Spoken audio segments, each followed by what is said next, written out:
violation ng anti-terrorism law, ginawa nila ito kay Congressman Arnie Teves. So they have a playbook on what you do to a person na kakasuhan mo ng anti-terrorism law. So ano ba yun?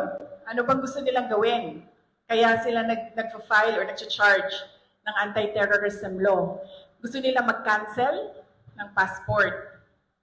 Gusto nila mag-red notice sa international. So hindi ka makakagalaw overseas.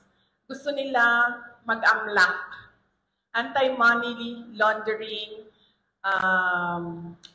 violations. So, ibig sabihin nun, i-freeze nila yung pera mo at yung properties mo.